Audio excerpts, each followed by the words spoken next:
Hey, check this beautiful pasta salad recipe out. I'll tell you what, if you're looking for a pasta salad that separates itself from everybody else's because its flavors and its intensity and the blending of flavors is just so much better, well, this is the recipe for you. You're going to love this pasta salad. Well, hello! Welcome back to Texas Cooking Today. Hey, on this episode, we're making some pasta salad. Now, pasta salad is, well, normally not that eventful of a dish, but you haven't seen it the way I make it, okay? So we're going to make a very special pasta salad that's really going to surprise you and everybody else that tastes it. So come over this way, and let's get into these beautiful, wonderful ingredients to make the very tastiest, most exciting pasta salad you've ever had.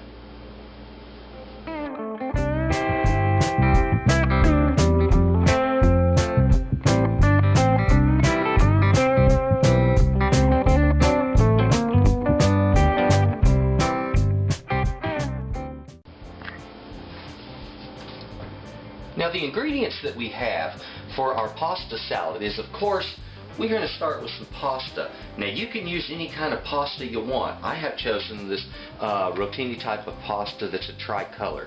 It's a neat pasta to use, but if you wanted to use, you know, something like, let's say, bow ties, or maybe some pipe ricotta or something like that, you can use that also. That works really well. Just kind of go with whatever suits you in the moment as far as the pasta that you use, because any of them work. Now, our other ingredients, that's really what it's all about. The pasta is just sort of like a vehicle for everything else. Okay, first thing I want to talk about is the way we're going to season this. There's two different dressings that I'm going to recommend here. The first one is mayonnaise, okay, with some stone ground mustard. Now, in the stone ground mustard, you want the kind that still has the whole seeds in it, as well as the stone ground mustard itself. And these things are usually a little bit sweet in addition to the tartness they have. And what we have is a 2-to-1 ratio here. That's a quarter cup of stone ground mustard to a half a cup of mayonnaise. If you don't want to go with the heaviness or the high calorie count of the mayonnaise and everything, we can bump that down a little bit over here by using, instead of these, a combination of olive oil and lime juice. Now, if we're going to do that, we're going to use the same ratios, okay? I'm going to want about a half a cup of olive oil to about a quarter cup of lime juice. Either way, it works great with this salad. But there is one difference in the salad ingredients that you have to remember. Our cheese. Which of these two dressings that you go with greatly affects which cheese you use. In this one, we're going to be using a blue cheese. And I chose the blue cheese to work specifically with the mayonnaise and stone ground mustard combination. If you go with the olive oil and lime juice combination, on that one, the acid is a much higher acid count than you're going to get on this. And as a result, that extra sharp acid that lime juice has is really not going to work well with the blue cheese. It'll work really well with feta cheese, though. So the blue cheese is to bring that acid balance back into this salad when I'm using these. Alright, so there's your two cheeses and the best way to see it. Other ingredients, I've got some sweet peppers here, and I'm going to want about a cup of sliced sweet pepper rings by the time this is all said and done. Also, about 3/4 of a cup to a cup of sliced shallot rings. Back here, these are sweet pickles. We've got some wonderful tasting little churkins here. Now, these sweet pickles, we're going to take those and simply dice them out to use in the salad, and they provide a sweet quality to the salad that's wonderful, and it really sets it off. It's so cool. I have here some grape tomatoes, and the reason I'm using the grape tomatoes is because of the wonderful shape that I get when slicing it. They also have a very good flavor, so I get these beautiful rings that stand out in the salad, as well as the fantastic bright color and flavor of that. And of course, we'll salt it slightly. Here I have some Greek olives. Now, this is just a combination mixture of some pickled Greek olives that have been marinated, and they're really wonderful. So use something like this or some Kalamata olives. Get away from those black olives, okay? Let's get into something with a little more kick and flavor to it, and that's what these Greek olives have. Here, a beautiful avocado. avocado is going to provide a nice creamy side to this whole dish. As it's stirred together, some of the creamy surface of the avocado will wear off into the other ingredients and into the mayonnaise combination, our salad dressing, and it'll actually become part of the coating for the whole salad, and it will add a creamy quality to it. It'll be wonderful. We're also going to put some garlic in this, and of course I don't like to use raw spice in any dish, especially a dish that's normally served cold or a salad type of dish. So we'll cook that garlic up with a little bit of olive oil before we put it in any of this, and then I'll combine that with our dressing before putting the dressing into our salad.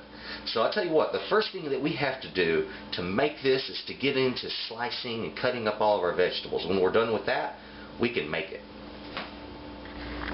For the very first thing I want to do is I've taken a pot, filled it with hot water, and placed it on a burner on high.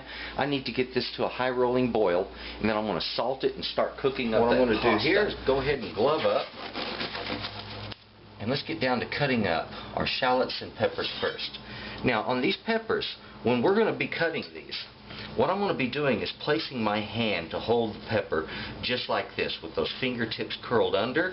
This part of the knuckle right here is straight up and down. That way there's nothing sticking out like this for the knife to come up and hit. Okay, the knife rubs along my finger, and as I pull my fingers back, that finger right there becomes a guide for the knife to go up and down on. I will put my thumb on the back of the vegetable to keep it from sliding back as I do this, and that way my knife can cut slices rather efficiently. Now on holding that knife and slicing safely, you want to pinch the blade right here, and the whole idea of pinching that blade is it cuts down on a knife's tendency to roll sideways like this. So when you pinch it, that really gets that under control. Then wrap your other fingers around the handle, okay, just like so. Once you get used to holding a knife like that, you will really find it quite comfortable. Now what I want to do here is just cut some nice reasonable rings, and I'm wanting about 1/8 of an inch thick roughly, and getting exactly that. Alright,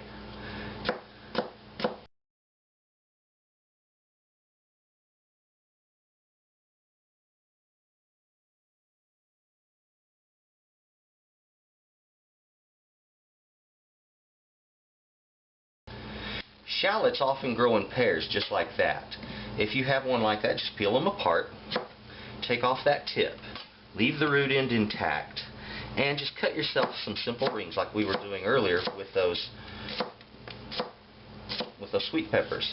And I'm again looking for about that 1/8 of an inch thick cut, and that makes a nice cut. Now what I want to do with these after I cut them is just break them all apart just like so. Our water has come to a high rolling boil, and I'm going to put in a couple of teaspoons of salt, maybe 2½ teaspoons. I'm going to go ahead and put in my pasta. Shake that in. There we go. We'll get that cooked up. Now make sure when you put your pasta in water for the first time that you give it a bit of a stir. If you don't, it's going to have a tendency to stick into a big old clump. Don't allow that to happen. Now let's go ahead and get on with slicing up our pickles. Now if you get a pickle that's got a bit of stem on it, you can leave that stem, but I don't like that, so I just cut those off. And as I mentioned earlier, and using those same knife techniques we learned earlier, very gently I'm going to cut each one of these in half, and then I'm going to cut each of those halves in half so that I have quartered out my pickle. Then I'm going to cut simple dice about, a 1/4 of an inch wide. So I get a nice little dice, okay? Beautiful little piece to use. And I want to do all of these this exact same way. Let's go ahead and slice up these little tomatoes. These are simple enough. All I'm looking to do is to make about 1/8 inch wide slices.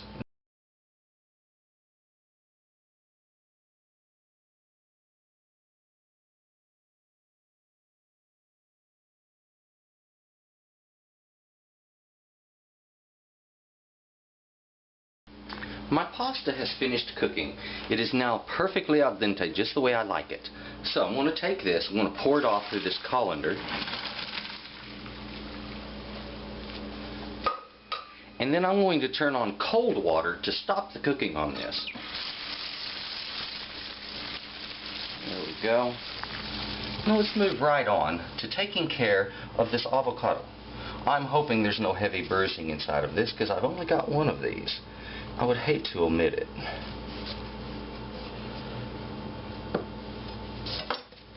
Gently twist and open, and so far it looks like a beautiful avocado. Driving my blade into the pit very gently and give it a twist. That pit comes right out, and then you can just rake it off on the edge of the sink to knock it off of your blade. Now the best way I know of handling avocado, if you want to dice it or slice it or whatever, is to just go ahead and peel out this outer skin. Not a big deal. Fairly easy to do. Now, if I'm looking for a little more even dice rather than some very uneven shapes, I'm going to want to make a simple cross cut across the vegetable just like so, thereby kind of halving it from the first direction that you've cut it. Very gently. Now, next thing, drop my knife through it. Now when you see me put my finger on the other side of a vegetable, I'm only holding the vegetable and I'm not touching the knife blade. I'm simply sliding the knife blade back, keeping the edge of the blade in contact with the board as I do that. And what I'm looking for here is about 1/2 inch, 3/8 to 1/2 inch dice. There. Now, I'm going to dice that out. And I'll have these beautiful avocado dice. Look at that. All nice, even, easy sliced, perfectly diced avocado. Okay, let's get on with our calamatas. And I'm just going to, whoops, I'm going to lose it. I'm going to cut these up. That might be a little too soft to cut. I'm going to half them though. There we go. Now for our garlic, while we're taking off this paper, just give these cloves a gentle twist and that paper will usually break right off. Easy as that, okay? Now, what I'm wanting to do is to fine mince some of this garlic. First thing I like to do is to remove that scab where the root was growing. I just don't like that coarse material in anything that I'm going to be cooking. Now, I don't want these bouncing around on the board while I'm trying to cut them, so the first thing I'm going to do is with the side of my knife and the palm of my hand, I'm going to gently press down. Okay? If you're worried about doing that, keep that edge pointed downward like that and press, okay? Either way, it does the same thing. The idea there is just get control of this so it doesn't bob around on you. Now, the motion that I'm going to be making here to mince this is very simple. I'm going to be taking the knife with these fingers from the end of the blade, or the end of the handle here. That's a really unusual way to hold a knife, but for this particular type of cutting, it works very, very well. Now, because I'm not worried so much about whether the knife moves this way, that's what these fingers are going to control up here. The thumb here needs to be just tucked under. So I'm going to be making this motion here, and I can move the blade back and forth using both hands. It's as simple as that, okay? And it keeps good control on it. So the idea there is we're just going to chop through this.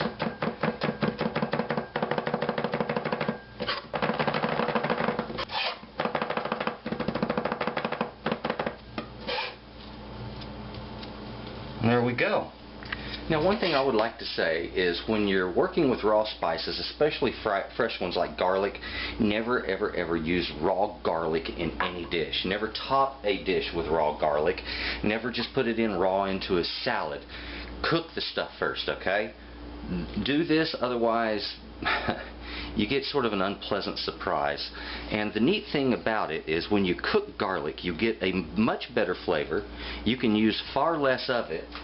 You get a more robust flavor from it, a smoother garlic flavor, and you only have to cook it for just a few moments.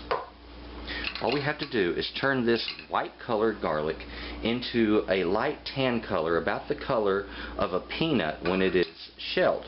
So I'm going to put a flame under this. We're going to put it on low. And I'm going to sit there and gently cook this until it changes colors and turns into, like I said, that light peanut-like color. Turn that heat off, and I'm going to pour it off into my little dressing bowl here. Most of the flavor from the garlic is now in the oil itself. So the garlic itself isn't such a precious item at this point. If I want, I can strain it out of this. Alright, we're just about ready to get our salad made. I went ahead and pulled my mayonnaise and mustard back out of the refrigerator, and if you will taste your garlic oil, that you will notice it tastes just about the same as when you get something like, you know, garlic bread. You go out to dinner at a nice restaurant, you get garlic bread. It's going to taste a lot like that because it's been cooked, and it has that wonderful flavor because of it. Now, let's go ahead, get my spatula here that I started with, and I'm going to take my mustard, get it right down in there, and I want to go ahead and get that combined with that oil.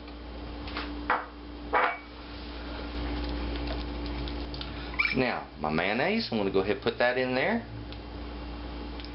And I want to start working those together. Really good quality stone ground mustard, good quality mayonnaise, and that fresh garlic, man, bam, that sucker pops, I guarantee. And I want to start by placing approximately 1/2 of my dressing down in here. I don't want all of it.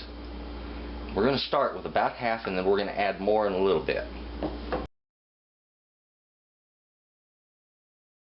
Now what I want to do here is to very, very gently fold these ingredients. If I go to stirring this vigorously, it's going to break up that avocado and have a tendency to mash it, and I don't want that. I want to be gentle with all of my ingredients.